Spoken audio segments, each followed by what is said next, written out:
আল্লাহর পয়গম্বর মূসা আলাইহিস সালাম ৮-১০ বছর শ্বশুর বাড়িতে ঘর জামাই থাকলেন। বগুড়াতে যারা ঘরে জামাই থাকে মন খারাপ করবেন না, তারা মনে করেন নবী মূসা আলাইহিস সালামের সুন্নত পালন করতেছে। কথা কন না কে? হ্যাঁ, এজন্য ঘর জামাইদের মন খারাপ নাই, নবী মানুষও ঘর জামাই থাকে। কথা কন। আল্লাহর পয়গম্বর মূসা আলাইহিস সালামকে আল্লাহ রাব্বুল আলামিন বলেন, মূসা আর কতদিন শ্বশুর বাড়ি মধুর হাড়ি, আর চলবে না। এইবার তুমি তোমার স্ত্রীকে নিয়া, তোমার আসবাবপত্র নিয়া, যা যা প্রয়োজনীয় জিনিসপত্র সঙ্গে নিয়ে রওনা করো নিজ মাতৃভূমির দিকে। আল্লাহ পাকের অর্ডার পে আল্লাহর পয়গম্বর মূসা আলাইহিস সালাম শ্বশুরের দেওয়া লাঠি নিয়া, স্ত্রীকে নিয়া, সমস্ত মালপত্র নিয়া মিশরের দিকে রওনা করলেন।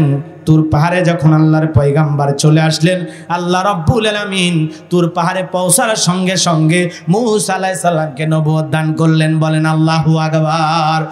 এ বাজান গো, আমার কথা অনেক হয়ে গেছে, লম্বার করব না, সংক্ষিপ্ত করে কথাগুলো বলতেছি বাজান গো আমার। আল্লাহর পয়গম্বর মূসা আলাইহিস সালাম চলে গেলেন মাদাইনে। যাওয়ার পরে লম্বা ঘটনা, আমি লম্বা করতে চাই না, পানি খাওয়ার ঘটনা আপনারা কম বেশি সবাই জানেন। সংক্ষিপ্ত কথা হলো, মূসা আলাইহিস সালাম শুআয়ব আলাইহিস সালামের 2 মেয়ে তার সাথে চলে গেলেন। 2 মেয়ের সাথে চলে গেলেন। শুআয়ব আলাইহিস সালামের 2 মেয়ে যায় প্রশংসা করলেন, এই ছেলেটার গায়ে অনেক শক্তি, বাবা তুমি বৃদ্ধ হয়ে গেছো, আমাদের কাজের লোক দরকার, এই ছেলেটাকে আপনি আপনার কাজের মানুষ হিসাবে রাখতে পারেন। দীর্ঘ সময় আমরা তার সাথে থাকলাম, একবারও নজর করে আমাদের চেহারার দিকে তাকাই নাই। এত লজ্জাশীল পয়গম্বর মূসা। বলেন আল্লাহু আকবার। মেয়েগুলো যখন এই পথিক, এই নতুন পথিকের পক্ষে তারা যখন এইভাবে বাবার কাছে সুনাম করা শুরু করলো, বাবার কাছে তার গুণগুলো বলা শুরু করলো, তখন বাবা খুশি হয়ে গেল। বাজান গো আমার, আল্লাহর পয়গম্বর শুআয়ব আলাইহিস সালাম তার বাড়িতে মূসা আলাইহিস সালাম থাকলেন এবং শুআয়ব আলাইহিস সালাম তার বড় মেয়ে সফুরার সাথে মূসা আলাইহিস সালামের বিবাহের ব্যবস্থা করলেন। বলেন আল্লাহু আকবার। এইবার শ্বশুর বাড়িতে আল্লাহর পয়গম্বর 1 নয় 2 নয়, 1 নয় 2 নয়, 8 থেকে 10 বছর থাকলেন ঘর জামাই। কি জামাই? কথা কন না কে? শ্বশুরও পয়গম্বর, জামাইও পয়গম্বর। আল্লাহু আকবার বলেন। আল্লাহর পয়গম্বর মূসা আলাইহিস সালাম 8-10 বছর শ্বশুর বাড়িতে ঘর জামাই থাকলেন। বগুড়াতে যারা ঘরে জামাই থাকে মন খারাপ করবেন না, তারা মনে করেন নবী মূসা আলাইহিস সালামের সুন্নত পালন করতেছে। কথা কন না কে? হ্যাঁ, এজন্য ঘর জামাইদের মন খারাপ নাই, নবী মানুষও ঘর জামাই থাকে। কথা কন। আল্লাহর পয়গম্বর মূসা আলাইহিস সালামকে আল্লাহ রাব্বুল আলামিন বলেন, মূসা আর কতদিন শ্বশুর বাড়ি মধুর হাড়ি, আর চলবে না। এইবার তুমি তোমার স্ত্রীকে নিয়া, তোমার আসবাবপত্র নিয়া, যা যা প্রয়োজনীয় জিনিসপত্র সঙ্গে নিয়ে রওনা করো নিজ মাতৃভূমির দিকে। আল্লাহ পাকের অর্ডার পে আল্লাহর পয়গম্বর মূসা আলাইহিস সালাম শ্বশুরের দেওয়া লাঠি নিয়া, স্ত্রীকে নিয়া, সমস্ত মালপত্র নিয়া মিশরের দিকে রওনা করলেন। তুর পাহাড়ে যখন আল্লাহর পয়গম্বর চলে আসলেন, আল্লাহ রাব্বুল আলামিন তুর পাহাড়ে পৌঁছার সঙ্গে সঙ্গে মূসা আলাইহিস সালামকে নবুয়ত দান করলেন। বলেন আল্লাহু আকবার। নবুয়ত দান করার পর আমার আল্লাহ পাক বলেন, ওয়া মা তিলকা বিয়ামিনিকা ইয়া মূসা। আমার আল্লাহ পাক বলেন, হে মূসা তোমার হাতে ওইটা কি? আল্লাহর পয়গম্বর মূসা আলাইহিস সালাম জবাব দেন, ক্বালা হিয়া আসায়া আতাওয়াক্কাউ আলাইহা ওয়া আহুশু বিহা আলা গনামি ওয়া লিয়া ফিহা মারিবু উখরা। আল্লাহু আকবার। আল্লাহর পয়গম্বর ডেকে বলে, আল্লাহ আমার হাতে এইটা লাঠি, এইটার উপর ভর দিয়ে চলি, ছাগলের জন্য পাতা পারি, ইত্যাদি ইত্যাদি অনেক অনেক কাজ করি। আল্লাহ ডেকে বলে, মূসা প্রশ্ন করলাম একটা, জবাব দাও যাবে একটা, কারণ কি? বলেন তো মূসা নবী কথা বলে কার সাথে? চিল্লা বলেন। আল্লাহর সাথে কথা বলতে মজা আছে না? না। এই জন্য নবী মূসা আলাইহিস সালাম ইচ্ছাকৃতভাবে কথা একটু বেশি বলতেছেন, যাতে আল্লাহর সাথে বেশি কথা বলতে পারেন। কন্যা সুবহানাল্লাহ। এই যুবক, ভুল করে কোনো মেয়ে যদি রং নাম্বার মিস কল দেয়, মহিলার কণ্ঠ শুনলে তোমার আমার হুঁশ থাকে না। কথা কন। সিম তুলে হলেও, নতুন সিম কিনা হলেও বারবার কল দিয়ে বিরক্ত করে। একটা মহিলার কণ্ঠ পায় তুমি আমি যদি পাগল হয়ে যায়, ভুল করে লালমনিরহাট এই উত্তরবঙ্গের একটা মহিলা আমার কাছে ফোন দিয়েছে, রাত 3:30টার দিকে ফোন দিয়ে বলে, হ্যালো তুমি কে? সোহেল। আমি বললাম না, আমি একটা হুজুর মানুষ। কয় ঢং করো না, রাত চলে গেলে আফসোস করবা। তাহলে ও কি নফল নামাজ পড়ার জন্য ডাকতেছে? তাহাজ্জুদের চেতন করে দেওয়ার জন্য ডাকতেছে না? আর উদ্দেশ্য ভালো না খারাপ? এ কথা কন নাকি আপনারা? এরকম অবশ্য মেয়ে এখন বাংলাদেশে নাই, সবাই আল্লাহর ওলি হয়ে গেছে। আল্লাহর ওলি হয় না, কিছু কিছু মহিলা এত খারাপ হয়ে গেছে, ওরা দাদি নানির মতো ব্লাউজ সারা শাড়ি পরবে। আরে দাদি নানি পড়ছে অভাবের কারণে, দাদি নানি পড়ছে ঘরের ভিতর, তারা কি রাস্তার ভিতরে গেছে? আর এত বড় শাড়ি, তারপরে তোমার পিঠ দেখা যায়। এ কথা কর না কে? স্বাধীনতা পোশাকের ছিল, আছে, তাই এগুলো পাগলামি করা বাদ দেন। কথা কর না কে?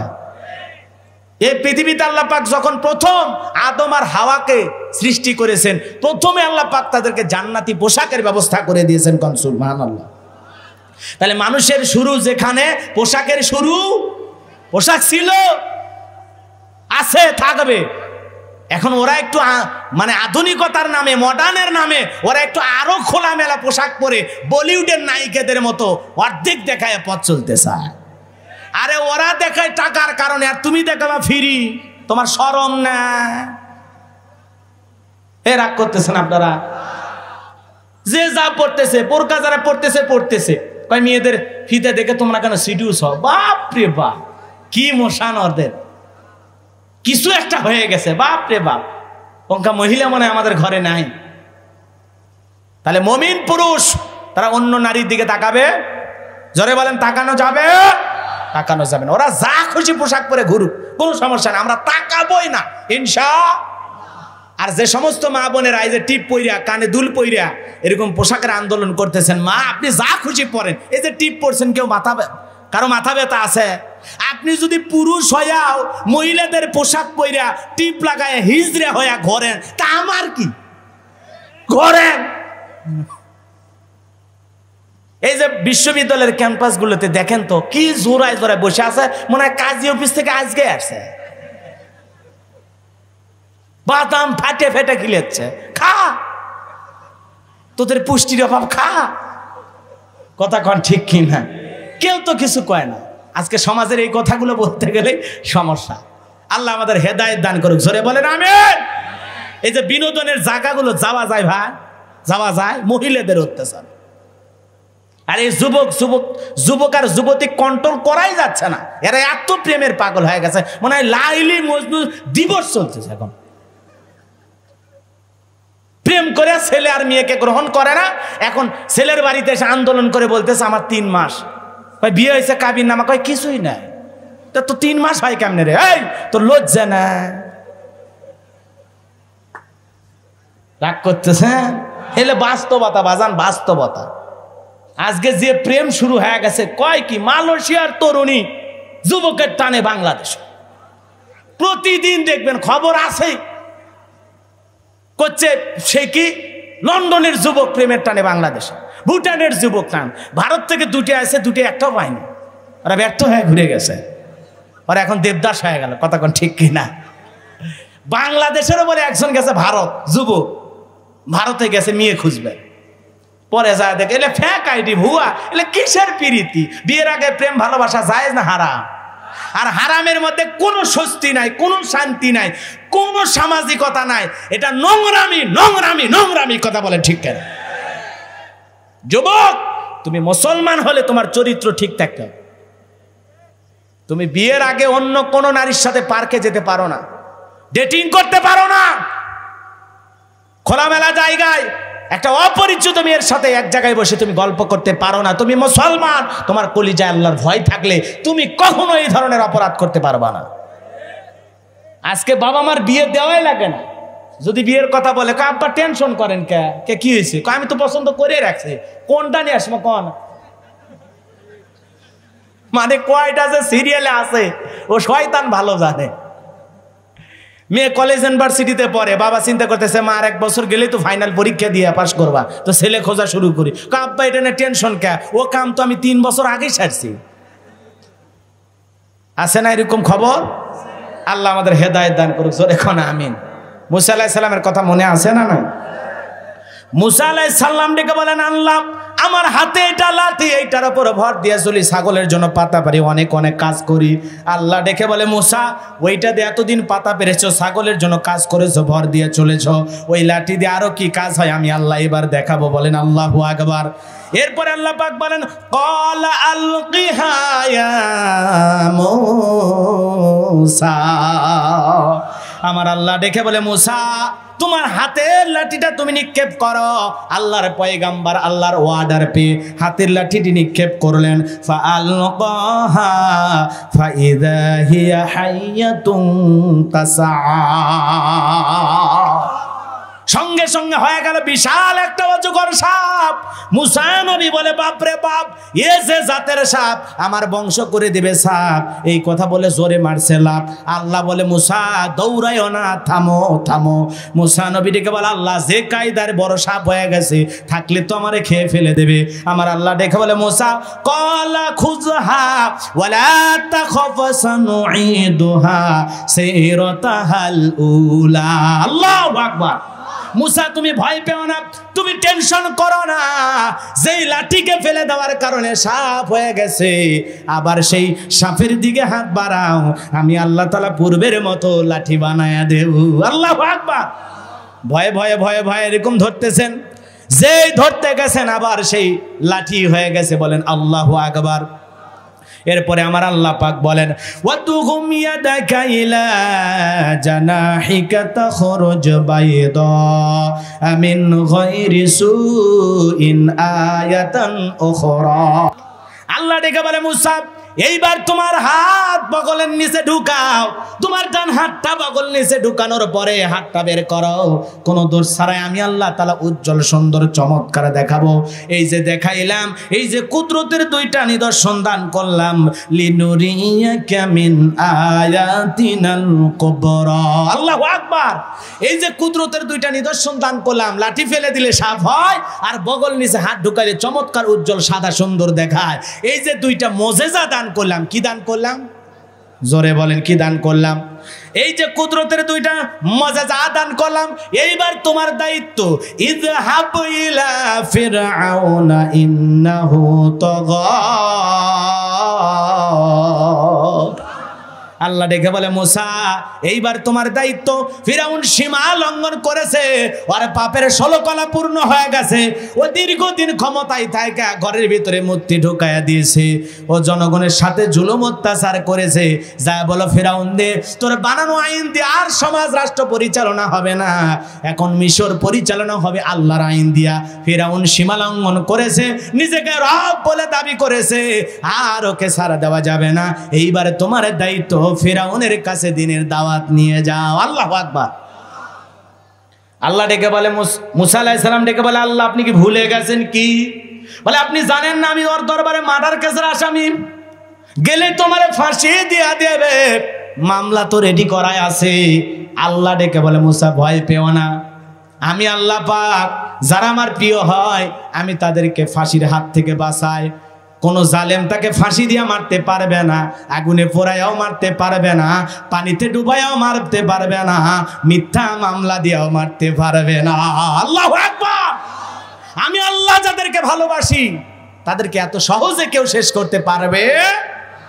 আমি আল্লাহ যা চাইবো তাই হবে, তোমার টেনশন নাই, তুমি যাও। আল্লাহর পয়গাম্বার মুসা নবী ডেকে বলে, আল্লাহ যাওয়াই লাগবে? বলে, হ্যাঁ যাওয়াই লাগবে, যেহেতু নবী বানাইছি তোমার দায়িত্ব এখন দিনের দাওয়াত দেওয়া। যদিও ফিরাউন কাফের, তারপরেও কিসের দাওয়াত দাও? দিনের দাওয়াত দাও। হেদায়েতের পথে আসলে আসবে, না আসলে না আসবে, কিন্তু তোমার দায়িত্ব আছে, তুমি দাওয়াত পৌঁছাও। আল্লাহর পয়গাম্বার মুসা নবী রেখে বলে, আল্লাহ যাওয়াই লাগবে? বলে, হ্যাঁ যাওয়াই লাগবে, নবী বানাইছি, যাওয়াই লাগবে, এটা তোমার দায়িত্ব, কর্তব্য, এটা তোমার কাজ, তোমাকে করতে হবে, কোনো উপায় নাই। বলে না, কোনো উপায় নাই। মুসা আলাইহিস সালাম ডেকে বলে, আল্লাহ যেহেতু যাওয়াই লাগবে, তাহলে অন্তরে দুরু দুরু ভাব, ভয় ভয় লাগে, তাহলে তোমার কাছে একটু দোয়া করি। আল্লাহ বলে দোয়া করো। মুসা নবী তখন দোয়া শুরু করলেন, ক্বালা রাব্বিশরাহ লি সাদরি ওয়া ইয়াসসির লি আমরি ওয়াহলুল উকদাতাম মিন লিসানি ইয়াফকাহু কওলি ওয়াজআল লি ওয়াজিরাম মিন আহলি হারুন আখি। আল্লাহু আকবার। আল্লাহর পয়গম্বর মুসা আলাইহিস সালাম ডেকে বলে, আল্লাহ আমার বক্ষকে প্রশস্ত করে দাও, আমার কাজকে সহজ করে দাও, আমার জিহ্বার জড়তাকে দূর করে দাও, যাতে সহজে ওরা আমার কথাগুলো বুঝতে পারে। আর আমার পরিবারের মধ্য থেকে, আমার স্বজনদের মধ্য থেকে আমার ভাই হারুনকেও তুমি নবী বানায়া দাও। আল্লাহু আকবার। আমার একটা সহযোগী দরকার, আমার একজন বিশ্বস্ত লোক দরকার। বিদায় আমার স্বজনদের মধ্য থেকে আমার ভাই হারুনকে আপনি নবী বানায় দেন।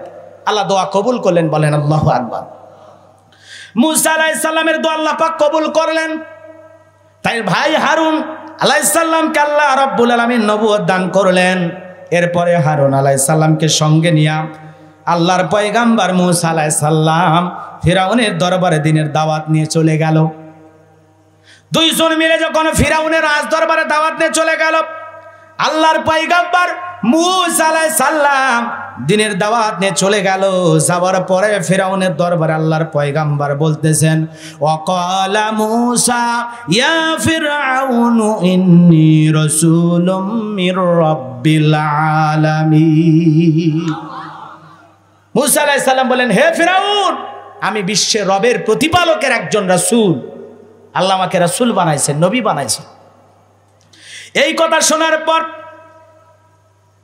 ফিরাউনের সামনে আল্লাহর পয়গম্বর আরো বলতেছেন, হাকিকুন আলা আল্লাহ আকুলা আলাল্লাহি ইল্লাল হক কদ জিতুকুম বিবাইয়িনাতিম মির রাব্বিকুম ফারসিল মাইয়া বানি ইসরাঈল।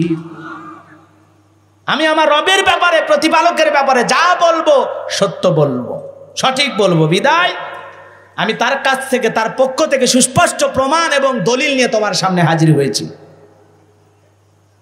আমার দাওয়াত তুমি গ্রহণ করো, আর বনি ইসরাইলদেরকে চাকরের জীবন থেকে, গোলামীর জীবন থেকে, দাসত্বের জীবন থেকে আমার কাছে দিয়ে দাও। আমি তাদেরকে নিয়ে চলে যেতে চাই। রাগ করতেছেন আপনারা?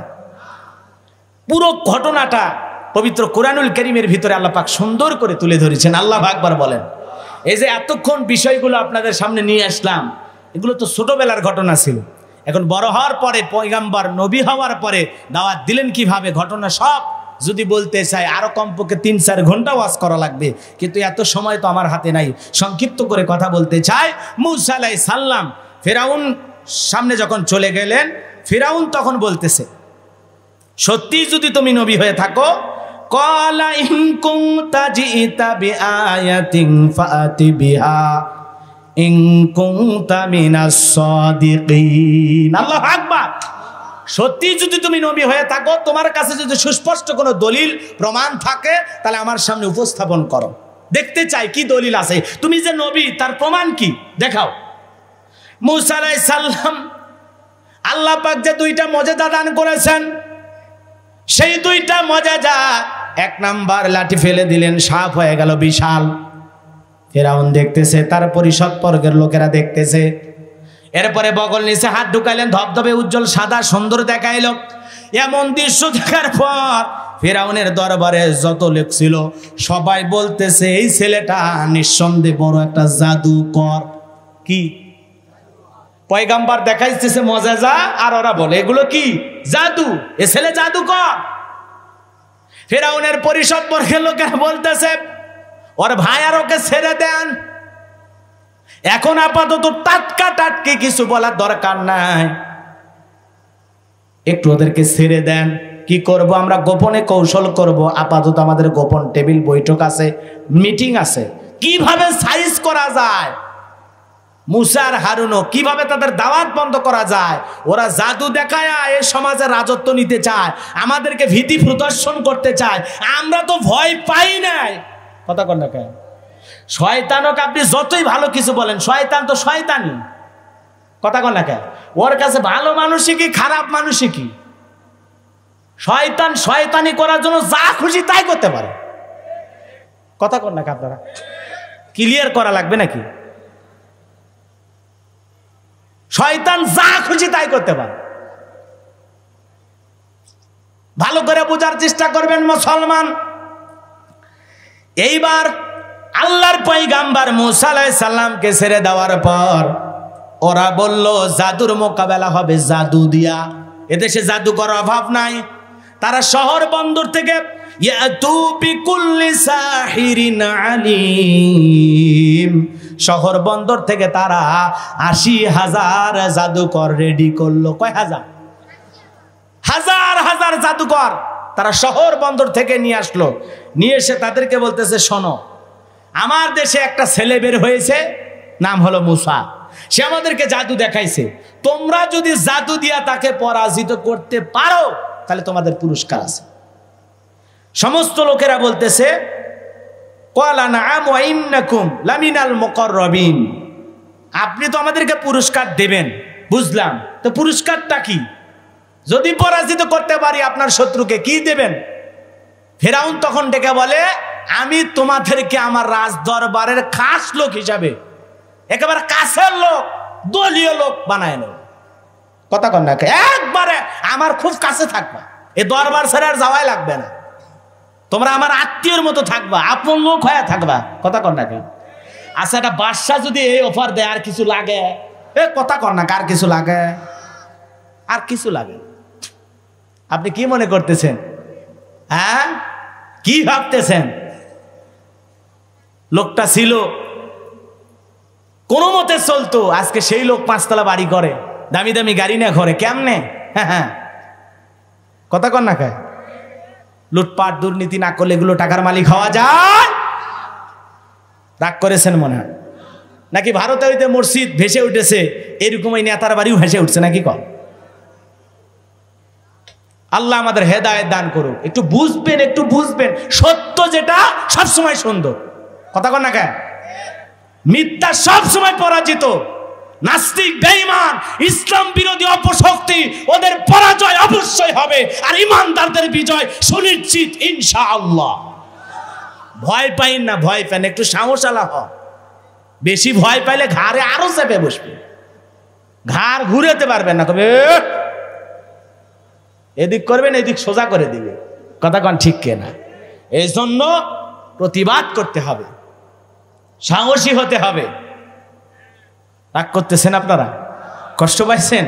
ও মুসলমান, আল্লাহর গোলাম, এইবার ফিরাউন যখন এই কথা বলে দিল, তোমাদেরকে আমার নিকটবর্তী লোক হিসাবে গ্রহণ করব, তোমরা আমার রাজদরবারে আমার খাস লোক হয়ে থাকবা, এই কথা শোনার পর ফাইনাল খেলার দিন শুরু হয়ে গেল।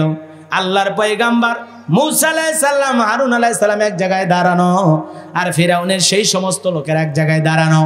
এইবার তারা বলতেছে, মুসা, জাদুর খেলা তুমি আগে দেখাইবা নাকি আমরা দেখাবো? মুসা নবী দেখে বলে, ও ফিরাউনের লোকেরা, ও জাদুকরেরা, তোমরা আগে জাদু দেখাও, ওস্তাদের মার শেষ রাতে তোমাদের জাদু দেখানো শেষ হলে আমি দেখানো শুরু করব। আল্লাহু আকবার বলেন। আল্লাহ বলেন, মুসা চুপচাপ দাঁড়িয়ে থাকো। আল্লাহর পয়গাম্বর মুসা আলাইহিস সালাম দাঁড়িয়ে থাকলেন।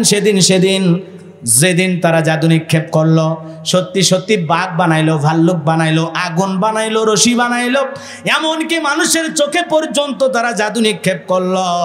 জাদু নিক্ষেপ করার পর বাজান গো আমার, হাজার হাজার জাদু তারা নিক্ষেপ করলো। সেদিন তারা ৮০,০০০ জাদু নিক্ষেপ করেছিল। কত হাজার? ৮০,০০০ এত জাদু নিক্ষেপ করেছে। মুসা আলাইহিস সালাম থেকে চুপ করে দাঁড়িয়ে আছেন। এরপরে আল্লাহ রাব্বুল আলামিন ওহীর মাধ্যমে বলেন, মুসা, ভয় পাওয়ার কোনো কারণ নাই। ওয়াওহাইনা ইলা মুসা, আমার আল্লাহ ডেকে বলে, মুসা, ভয় পাওয়ার কারণ নাই, তোমার হাতের লাঠিটা ফেলে দাও। আল্লাহর অর্ডার পেয়ে মুসা নবী লাঠিটা যখন ফেলে দিলেন, সেই লাঠিটা বিশাল বড় সাপ হয়ে গেল। নিচের ঠোঁটটা নিচে আর উপরে ঠোঁটটা ৮০ ফিট উঁচুতে। যত জাদু নিক্ষেপ করেছে, এক নিঃশ্বাসের সমস্ত জাদুগুলো সাপের পেটের ভিতরে চলে গেল। যখন এমন দৃশ্য দেখার পর ফিরাউনের পিছনের রাস্তা দিয়ে গরম হাওয়া বের হয়ে গেছে। ও বলতেছে করলাম কি এত বিশাল আয়োজন, ঠকাইতে তো পারলাম না, নিজেই পরাজিত হয়ে গেলাম। সমস্ত জাদুকরেরা তখন বলতেছে ফাগলিবু হুনালিকা ওয়ানকালাবু সাগিরিন ওয়া উলকিয়াস সাহারাতু সাজিদিন। সমস্ত জাদুকরেরা, ফিরাউনের লোকেরা যখন জাদুতে পরাজিত হলো তখন তারা মাথা নত করলো, তারা মাথা নত করলো সিজদা অবনত চিত্তে। তারা বলতেছে ক্বালু আমান্না বিরাব্বিল আলামিন রব্বি মূসা ওয়া হারুন। আল্লাহু আকবার বলেন। জাদুকর জাদু বোঝে না? বোঝে তো। তারা বলতেছে আমরা এতক্ষণ যা নিক্ষেপ করেছি সেইটা জাদু ছিল, কিন্তু মূসা আলাইহিস সালাম যেটা নিক্ষেপ করেছে ওইটা জাদু না, ওইটা জাদুর বাপ। আমরা বুঝতে পেরেছি এটা আল্লাহর শক্তি ছাড়া, আল্লাহর কুদরত ছাড়া সম্ভব নয়। এইবার সমস্ত জাদুকরেরা ঈমান আনলো সেই বিশ্বের প্রতিপালকের প্রতি। তারা বলতেছে ক্বালু আমান্না বিরাব্বিল আলামিন, আমরা ঈমান আনলাম বিশ্বের প্রতিপালক রব্বি হারুন ওয়া মূসা, হারুন রব্বি মূসা ওয়া হারুন, ঈমান আনলাম মূসা এবং হারুনের প্রতিপালকের প্রতি, যিনি হলেন মূসা আর হারুনের প্রতিপালক রব। বলেন আল্লাহু আকবার। এইবার তারা ঈমান আনলো। বাজান গো আমার, ঈমান আনার পরে ভালো করে বোঝার চেষ্টা করবেন যে কথা বলতে চাচ্ছিলাম। এমন দৃশ্য দেখার পর জাদুকররা যখন ঈমান গ্রহণ করলো, ফিরাউন তখন দেখে বলে বুঝতে পেরেছি তোমরা গোপনে গোপনে আলাদা জায়গায় হয়তো বা বৈঠক করে আজকের এই খেলা খেলেছ। তোমরা যারা আমার অনুমতি ছাড়া ঈমান এনেছ তোমাদেরকে শুলিতে চড়াবো, ফাঁসি দিয়া মারবো, হাত পা কেটে দেব। বলে না জালেমেরা যখন পরাজিত হয় ওদের শেষ অস্ত্র তখন হুমকি, দেখে নেব, হাত পা ভেঙে দেব, ফাঁসিতে চড়াবো, শুলিতে চড়াবো। ওরা তখন বলতেছে আমরা রবের প্রতি ঈমান আনছি বিদায় তোমার হুমকি ধুমকিতে আমরা পরোয়া করি না, মরা লাগবে বীরের মতো মরবো, কাপুরুষের মতো নয়। আমরা ফিরাউনের লোক হয়ে মরবো না, মরলে রবের লোক হয়ে মরবো। আল্লাহু আকবার বলেন। যুবকের আর শেষ, আইপিএল আসলে জুয়া ধরে, বিপিএল এলে জুয়ে ধরে, এশিয়া কাপে তো সেই খেলা খেলছে, আর সামনে তো বিশ্বকাপ। কি যে করবি এরা, এরা বইয়ের শাড়ি বেছে, গহনা বেছে জুয়া খেলে। আহারে, তোর মতো যুবকের কচুর সাথে গলা দড়ি দেওয়া উচিত। কথা কর না। তো আমার কাছে কমিটির শেষ আবদার, আমি যেটা আসলে করিও না, পছন্দ করি না, যেহেতু শুরুতে কালেকশন করছিলাম, ওনারা বলছে হুজুর কালেকশন করলে লোকজন উঠে যাবে। আমি বললাম না, আমি আমার ক্যাপাসিটিতে চলি, আমি আমার যেভাবে ধারা ওইভাবে চলার চেষ্টা করি। তো যাই হোক, শরীফুল ভাই দাওয়াত দিয়েছেন, কর্তৃপক্ষের ভাইদের অনুরোধ, শেষে অনেক ভাইরা এসেছেন যারা মানে ওয়াজ পাগল, হয়তো বা ঘোরাফেরা করতেছিলেন, পান জর্দা খায় বসছেন, তাই করবেন, তাদের ধর্ম অনুযায়ী তারা আনন্দ ফুর্তি করবেন, আমাদের কোনো বাধা নাই। আমরা মুসলমান শুধু অংশগ্রহণ করব না, কারণ পূজার মেলায় যাওয়া মুসলমানের জন্য জায়েজ না হারাম। আর অনেক মুসলমান আছে বউ বাচ্চা নিয়ে একেবারে সেই রকম, আছে না নাই? আল্লাহ আমাদের হেদায়েত দান করো, জোরে বলেন আমিন। ওই আগে কি সুন্দর দিন কাটাইতাম, এই স্লোগান দিয়ে আপনি যা খুশি তাই করে আসবেন মুসলমান, এটা করা যাবে না। তাদের ধর্ম অনুযায়ী তারা পূজা করবে, আমরা মুসলমান, আমরা নিরাপত্তা দেব। মুসলমান যে জনপদের ক্ষমতায় থাকবে, অন্য ধর্ম অবলম্বীরা এমন ভাবে নিরাপদে থাকবে, ডিমের ভিতরে কুসুম যেরকম নিরাপদ, মায়ের কোলে দুধ পান করা শিশু যেরকম নিরাপদ, অন্য ধর্ম অবলম্বী মানুষেরা মুসলমান যেই সমাজের নেতা হবে তার চাইতে বেশি নিরাপত্তা নিয়ে বসবাস করবে। কথা বলেন ঠিক কিনা? তাহলে মুসলমানের দায়িত্ব অন্য ধর্ম অবলম্বী মানুষদের নিরাপত্তা দেওয়া, তাদের ঘর বাড়ি জ্বালিয়ে দেওয়া মুসলমানের জন্য জায়েজ না হারাম? মাথা ঠান্ডা রাখবেন।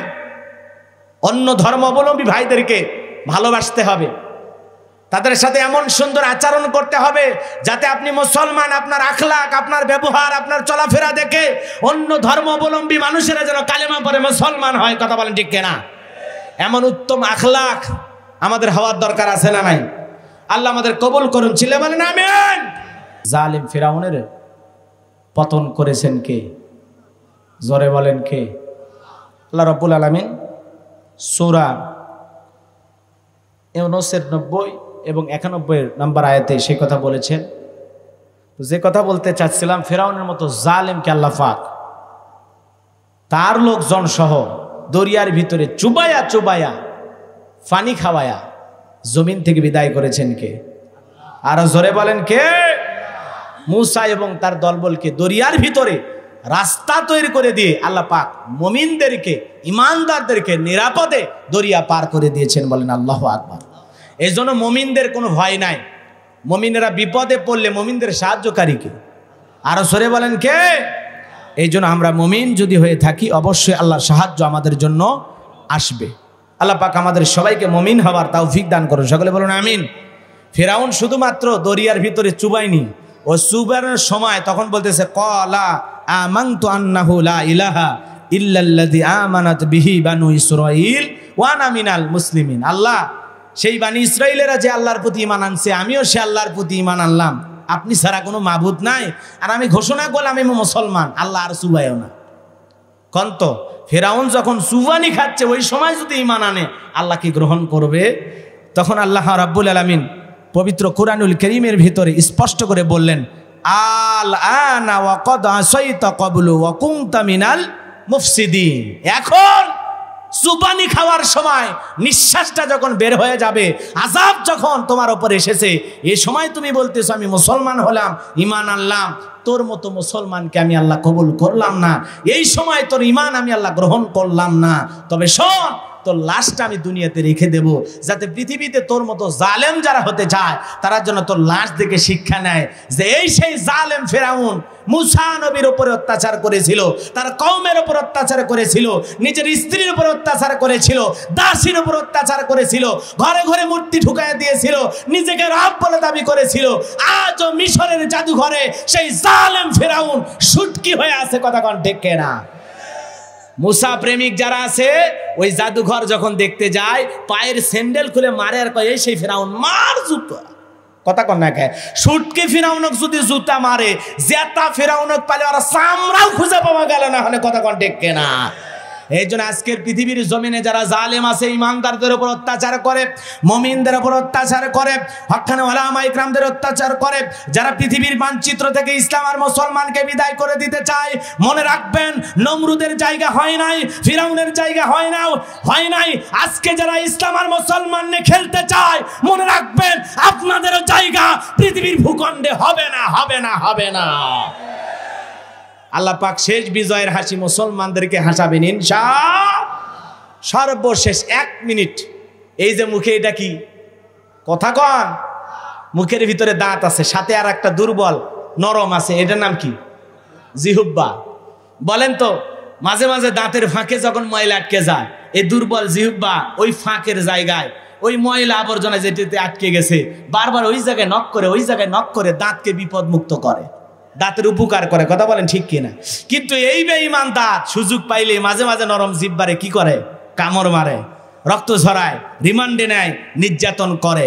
বলেন তো, বৃদ্ধকাল যখন আসে যায়, মুখের ভিতরে দাঁত থাকে না পড়ে যায়? জিহ্বা পড়ে যায়। তাহলে এত শক্তিধর দাঁত পড়ে গেল আর দুর্বল জিহ্বা টিকে থাকলো। মুসলমানদের উদাহরণটা হলো এরকম, জালেমেরা যতই দাঁতের মতো শক্তিধর হোক, ওদের জুলুম আর অত্যাচার ক্ষণিকের জন্য, কিছু সময়ের জন্য, ওরা বেশি দিন টিকবে না, ওদের পতন হবেই। আর দুর্বল, অসহায়, নির্যাতন সহ্যকারী এই মাজলুম মুসলমানদেরকে আল্লাহ পাক শেষ বিজয়ের মালা দান করবেন, শেষ বিজয়ের হাসি ইমানদাররা হাসবে ইনশাআল্লাহ। আল্লাহ আমাদেরকে মুমিন হওয়ার তৌফিক দান করুন। সকলে বলুন আমিন। ওয়া আখিরি দাওয়ানা আনিল হামদুলিল্লাহি রাব্বিল আলামিন। আল্লাহুম্মা আমিন। রব্বানা যালামনা আনফুসানা ওয়া ইল্লাম তাগফির লানা ওয়া তারহামনা লানাকুনান্না মিনাল খাসিরিন। রব্বুল আলামিন ঐতিহ্যবাহী বগুড়া জেলার শাহজাহানপুর থানার অন্তর্গত গন্ডগ্রাম দক্ষিণ পাড়া বাইতুল মুকাররম জামে মসজিদ কমিটি কর্তৃক আয়োজিত আজকের 17তম অধিবেশন বিরাটি সালে সবাজ মাহফিল থেকে আমি গুনাহগার। আজকের মাহফিলের সভাপতি জনাব আলহাজ মাওলানা মোহাম্মদ রফিকুল ইসলামকে সঙ্গে নিয়ে, সহসভাপতি মাওলানা মোহাম্মদ আব্দুল হালিমকে সঙ্গে নিয়ে, প্রধান অতিথি, বিশেষ অতিথি, আমন্ত্রিত অতিথিবৃন্দদের সঙ্গে নিয়ে, জাতির শ্রেষ্ঠ সন্তান উলামা ইকরামদের সঙ্গে নিয়ে আজকের মাহফিল আলোচনা করেছেন হযরত মাওলানা শেখ আবু ইউসুফ, আলোচনা করেছেন আমার প্রিয় ভাই হাফেজ মাওলানা শরীফুল ইসলাম রব্বুল আলামিন উলামা ইকরামদের সঙ্গে নিয়া, তরুণ যুবকদের সঙ্গে নিয়া, পিতৃ সমতুল্য দাড়ি ফাঁকা মুরব্বী বাবাজিদের সঙ্গে নিয়া, হাজী সাহেবদের সঙ্গে নিয়া, পর্দার আলের মা বোনদের সঙ্গে নিয়া তোমার শাহী দরবারের দিকে দুখানা করে হাত তুলে ধরেছি। রব্বুল আলামিন আজকে মাগরিব থেকে পর্যন্ত যত আলোচনা হয়েছে ভুল ত্রুটিগুলো মাফ করে দিয়া এর যা সাবধান করে থাকেন, সর্বপ্রথম সোনার মদিনায় নবী পাকের রওজা মোবারকের সবটুকু পৌঁছায়া দাও রব্বুল আলামিন। আর পৌঁছায় দিন আমরা যারা হাত তুলে ধরেছি, অনেকের মা নাই বাবা নাই, এতিম বানায় কবরে চলে গেছে। জনম দুঃখিনী মার কথাকে ভোলা যায় যে মা 10 মাস 10 দিন গর্ভে ঠাই দিয়েছে, প্রসবের যাতনা সহ্য করেছে, 2-2.5 বছর বুকের দুধ পান করাইছে। ওই জনম দুঃখিনী মা যাদের অন্ধকার কবরে চলে গেছে, মায়ের কবরে আর সবটুকু পৌঁছায় দাও। মার কবরগুলো জান্নাতের বাগান বানায় দাও। যে আদরের বাবা মাতার ঘাম পায়ে ফেলে রিক্সা ভ্যান চালায়, চাকরি ব্যবসা বাণিজ্য কইরা, বাড়ি ঘরে জায়গা জমি সব দিয়ে কবরে ঘুমাইছে, ওই বাবার কবরে আর সবটুকু পৌঁছায় দাও। কবরগুলো জান্নাতের বাগান বানায় দাও।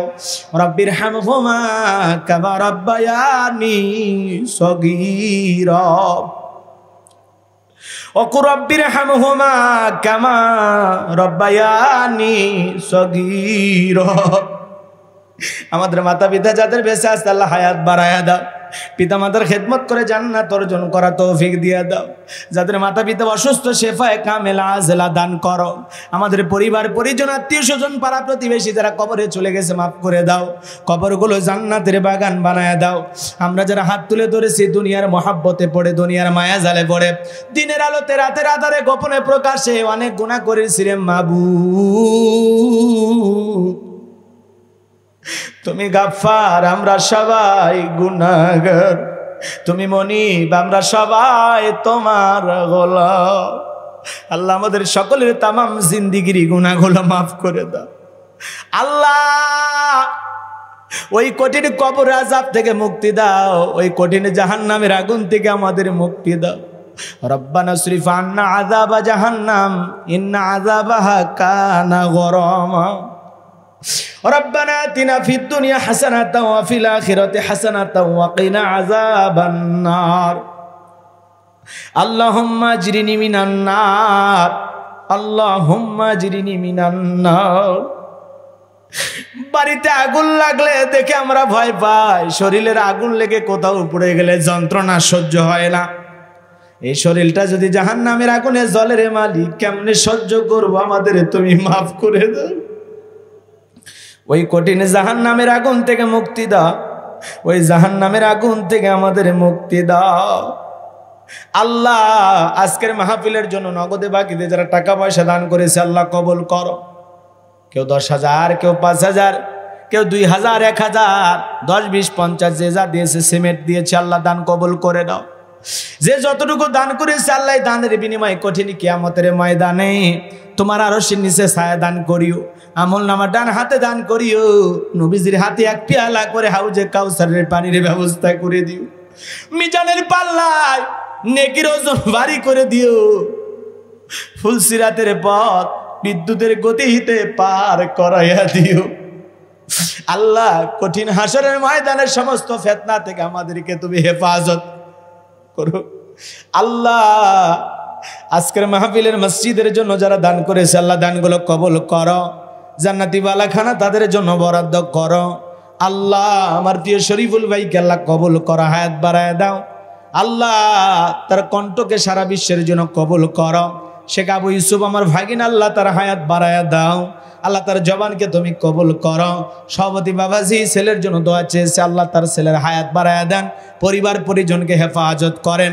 তারা বাবা অসুস্থ, সেফায় কামেলা আজলা দান করেন আল্লাহ। তার পরিবারের উপর খাস রহমত বরকত নাজিল করেন। যারা আত্মীয় স্বজন কবরে চলে গেছে মাফ করে দেন। মসজিদের সেক্রেটারি, কেশিয়ার যারা আছে, অন্যান্য সদস্য মুসল্লিবৃন্দ, আল্লাহ সকলের দোয়াকে আপনি কবুল আর মঞ্জুর করেন। যারা তবারকের ব্যবস্থা করেছে আল্লাহ বরকত দিয়ে দেন আল্লাহ। দূর দূরান্ত থেকে যারা কোরআন শোনার জন্য ছুটে এসেছে নিরাপদে বাড়ি পর্যন্ত পৌঁছার তৌফিক দিয়া দেন আল্লাহ। আজকের আয়োজনকে তুমি কবুল করে নাও আল্লাহ। তামাম পৃথিবীতে যখন মহামারী এসেছিল আল্লাহ সেই মহামারী থেকে তুমি বাংলাদেশকে যেভাবে হেফাজত করেছ সকল বিপদের মুসিবত থেকে আমাদেরকে সেইভাবে তুমি হেফাজত করো আল্লাহ দেশ বিদেশি নানান ধরনের ষড়যন্ত্র হচ্ছে আল্লাহ সমস্ত ষড়যন্ত্র থেকে আমাদের প্রিয় মাতৃভূমি বাংলাদেশটাকে আল্লাহ হেফাজত করো আল্লাহ যারা আমাদের অভিভাবক হলে আমাদের কল্যাণ হবে ভালো হবে তাদেরকে বারবার আমাদের অভিভাবক হিসেবে কবুল করো আল্লাহ দেশকে তোমার দরবারে কবুল করে নাও হিংসা বিদ্বেষ বলে মিলেমিশে সবাইকে বসবাস করার তৌফিক দিয়া দাও আল্লাহ দেশের সমস্ত জনগণকে দ্বীন আর ইসলামের জন্য কবুল করো আল্লাহ সবাইকে ইসলামী আন্দোলনের কর্মী বানায়া দাও আল্লাহ জীবনে একটিবার খানায় কাবায় কবুল করে নিও রাসূলের রওজা পাকে দাঁড়িয়ে সালাম দেওয়ার সুযোগ করে দিও আল্লাহ আমি গুনাহগার একটা মাদ্রাসা করেছি আল্লাহ আমার মাদ্রাসাকে তোমার দরবারে কবুল করে নাও একটা মসজিদ বানানোর স্বপ্ন দেখেছি আল্লাহ পূরণ করে দিও একটা কবরস্থান বানানোর স্বপ্ন দেখেছি আল্লাহ পূরণ করে দিও হাই রব্বুল আলামিন আমার মাদ্রাসায়ে নূরে মদিনাকে তোমার দরবারে কবুল আর মঞ্জুর করে নাও আল্লাহ আমার মা অসুস্থ আল্লাহ তোমার গোলামদের কাছে দোয়া চাই আমার মাকে তুমি সুস্থতা দান করো আল্লাহ আমার মাকে তুমি সকল মুসিবত থেকে হেফাজত করো আল্লাহ আমার মাকে শেফায়ে কামেল আজলা দান করো যত ভাইরা হাত তুলেছে আল্লাহ সকলের মনের আশাগুলো পূরণ করে দাও আল্লাহ সকলের ক্ষেত খামার ব্যবসা বাণিজ্যে বরকত দাও আল্লাহ আল্লাহ আল্লাহ সকলের চাকরিতে বরকত দাও যারা বেকার আছে আল্লাহ কর্মস্থানের ব্যবস্থা করে দাও আল্লাহ যাদের ঘরে সন্তান নাই সন্তানের ব্যবস্থা করে দাও যাদের ছেলে মেয়ে দান করেছে আল্লাহ দ্বীনের ইলম শিক্ষা দিয়ে আল্লাহ তাদেরকে দ্বীনের দায়ী হিসাবে আল্লাহ কোরআনের সৈনিক হিসাবে কবুল করে নাও আল্লাহ আমাদের পরিবারগুলোকে ইসলামের দুর্গ বানায় দাও আল্লাহ আমাদের পরিবারগুলোর ভিতরে ইসলাম কায়েম করার তৌফিক দিয়ে দাও আল্লাহ আমার মা বোনদেরকে পর্দা করার তৌফিক দাও মা বোনদেরকে নিয়ে তেমন কোনো আলোচনা করতে পারি না আল্লাহ আমার মা বোনদেরকে তুমি হেদায়েতের পথে অবিচল অটল রাখো আল্লাহ আমাদের সবাইকে কোরআন সুন্নাহর পথে ইস্তেকামাত রাখো আল্লাহ তোমার গোলাম হিসেবে আমাদেরকে কবরে নিও সুবহান রাব্বিকা রাব্বিল ইজ্জাতি আম্মা ইয়াসিফুন ওয়া সালামুন আলাল মুরসালিন ওয়ালহামদুলিল্লাহি রাব্বিল আলামিন ওয়াজাল আখিরা কালামাতুল ইনদাল মাউতি বাহাক্কি লা ইলাহা ইল্লাল্লাহু মুহাম্মাদুর রাসূলুল্লাহ সাল্লাল্লাহু